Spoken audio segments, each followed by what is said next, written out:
ಧರ್ಮಸ್ಥಳದಲ್ಲಿ ಸಿಕ್ಕ ಮತ್ತೊಂದು ಅಸ್ಥಿಪಂಜರದ ಗುರುತು ಪತ್ತೆಯಾಗಿದೆ. ಬಂಗ್ಲೆಗುಡ್ಡದಲ್ಲಿ ಪತ್ತೆಯಾದ ಮತ್ತೊಂದು ಅಸ್ಥಿಪಂಜರದ ಸುಳಿವು ಪತ್ತೆಯಾಗಿದ್ದು, ಬಂಗ್ಲೆಗುಡ್ಡದಲ್ಲಿ ಸಿಕ್ಕಿದ್ದು ತುಮಕೂರು ಮೂಲದ ಪುರುಷನ ಅಸ್ಥಿಪಂಜರ.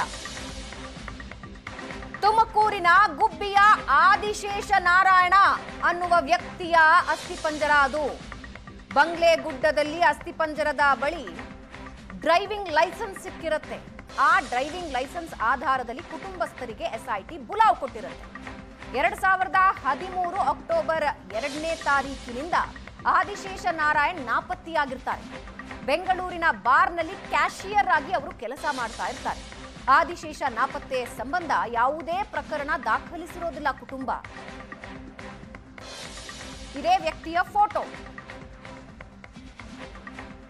ಬಂಗ್ಲೆಗುಡ್ಡದಲ್ಲಿಯೇ ಅಷ್ಟು ಅಸ್ಥಿಪಂಜರ ಸಿಕ್ಕುವು, ಇಷ್ಟು ಅಸ್ಥಿಪಂಜರ ಸಿಕ್ಕುವು ಅಂತ ವಿಠ್ಠಲ್ ಗೌಡ ಎಸ್ಐಟಿಯನ್ನ ಕರೆದುಕೊಂಡು ಹೋಗಿ ಒಂದಷ್ಟು ಅಸ್ಥಿಗಳನ್ನ ಕಲೆಕ್ಟ್ ಮಾಡಿಕೊಂಡು ತೆಗೆದುಕೊಂಡು ಬಂದ್ರು. ಅದರಲ್ಲಿ ಒಂದು ತುಮಕೂರು ಮೂಲದ ಪುರುಷನ ಅಸ್ಥಿಪಂಜರ.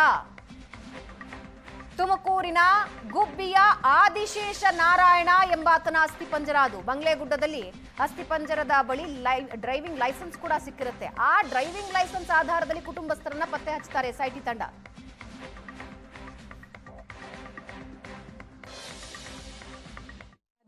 ಅದೊಂದು DL ಸಿಕ್ಕಿತ್ತಲ್ಲ, ಅದಕ್ಕೆ ನೋಡಿ ನಮಗೆ ಫೋಟೋ ಕಳಿಸಿ ಫೋನ್ ಮಾಡಿದ್ರು ಗುಬ್ಬಿ ಸ್ಟೇಷನಿಂದ. ಆಮೇಲೆ ಇಲ್ಲಿಂದ ಫೋನ್ ಮಾಡಿದ್ರು.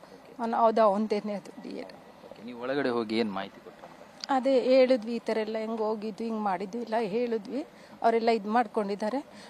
ಆದರೆ ಬಟ್ಟೆ ಒಂದು ಅವಾಗ ಯಾವಾಗ ತೊಗೊಂಡಿದ್ದ ನಾವು ನೋಡಿಲ್ಲಲ್ಲ. DL ಮಾತ್ರ ಒಂದೇ ಮಕ್ಕ ಅದೆಲ್ಲ. ಅದಕ್ಕೆ ನೋಡಿ ನೋಡ್ತೀವಿ, ಕಂಪ್ಲೇಂಟ್ ಕೊಡಿ ಅಲ್ಲಿ, ಆಮೇಲೆ ನೋಡಿ ಇಲ್ಲಿ ಯಾವುದು ಇದೆ ಅಂದರೆ DNA ಟೆಸ್ಟ್ ಮಾಡಿ ನಿಮ್ಗೆ ಅದು ಇದು ಮಾಡ್ತೀವಿ ಅಂತ ಹೇಳಿದ್ದಾರೆ. ಹುಡುಗ ಒಳ್ಳೆ ಹುಡುಗನೇ, ಆದರೆ ಅವ್ರಿಗೆ ಸ್ವಲ್ಪ ಮನೆ ಬಿಟ್ಟು ಹೋಗೋದು ಬರೋದು ಆ ಥರ ಇದ್ದಿತ್ತು. ಒಂದೊಂದ್ಸರಿ ಹೋದ್ರೆ 3 ವರ್ಷ 4 ವರ್ಷ ಈ ಥರ ಬರ್ತಾ ಇರಲಿಲ್ಲ. ಈ ಸರಿನೂ ಬರ್ಬೋದೇನೋ ಅಂತ ನಾವು ಆ ಥರನೇ ಬಿಟ್ವಿ. ನಾವು ಪ್ರಯತ್ನ ಪಡ್ತಾ ಇದ್ವಿ, ಎಲ್ಲೆಲ್ಲೂ ಹುಡುಕ್ಬೇಕು ಅಲ್ಲೆಲ್ಲ ಹುಡುಕಾಡ್ತಾ ಇದ್ವಿ, ಪ್ರಯತ್ನ ಪಟ್ಟರು, ಅವ್ನು ಸಿಕ್ಕಿರಲಿಲ್ಲ. ಈಗ ಈ ಥರ DL ಸಿಕ್ಕಿದೆ ಅಂತ ಹೇಳಿದ್ರು. ಅವ್ರಿಗೂ ಬೇರೆ ಆಧಾರ್ ಕಾರ್ಡ್ ಇತ್ತು ನಮ್ಮ ಹತ್ರ, ಇವ್ರಿಗೆ ಆಧಾರ್ ಸಿಕ್ಕಿರಲಿಲ್ಲ, ಆಧಾರ್ ಕೊಟ್ವಿ. ಈಗೇನು ಫರ್ದರ್ ಇನ್ವೆಸ್ಟಿಗೇಷನ್ ಮಾಡ್ತೀವಿ ಅಂತ ಹೇಳಿದ್ದಾರೆ. ಹಂಗೆ ಏನಾರು ಎಂಕ್ವೈರಿ ಬರಬೇಕು ಅಂದರೆ ಇನ್ನೊಂದ್ಸರಿ ಬರಬೇಕು ಅಂತ ಹೇಳಿದ್ರು. ನಿಮ್ಮ ಪ್ರಕಾರ ಏನಾದರೂ ಈ ರೀತಿ ಬಂದು ಆತ್ಮಹತ್ಯೆ ಮಾಡ್ಕೊಳ್ಳೋಂಥ ಹುಡುಗ ಏನಲ್ಲ ಸರ್, ಅಂಥ ಹುಡುಗ ಏನಲ್ಲ. ಆದರೆ ಏನು ಅಂತ ಇನ್ನೂ ಗೊತ್ತಿಲ್ಲ. ಅದನ್ನೆಲ್ಲ ಫ್ಯಾಮಿಲಿಯಲ್ಲಿ ಏನಾದರೂ ಕಿರಿಕಿರಿ ಗಲಾಟೆ ಇಲ್ಲ, ಇರೋದು ಇಲ್ಲೇ ಇದೀವಿ ನೋಡಿ, ಇದು ಇಷ್ಟೇ ಫ್ಯಾಮಿಲಿ. ಈಗ ಅವ್ರ ತಂದೆನೂ ಇಲ್ಲ, ಅವ್ರ ತಾಯಿ ವಯಸ್ಸಾಗಿದೆ. ಇನ್ನು ಇರೋದು ಇವ್ರು ಇಬ್ರದ್ದು ಹಾಕ್ದಿರು. ಅದು ಬಿಟ್ರೆ ನಾನು ಅವ್ರ ಗಂಡನೂ ತೀರೋಗಿದ್ದಾರೆ. ನಾನೊಬ್ಬನೇ.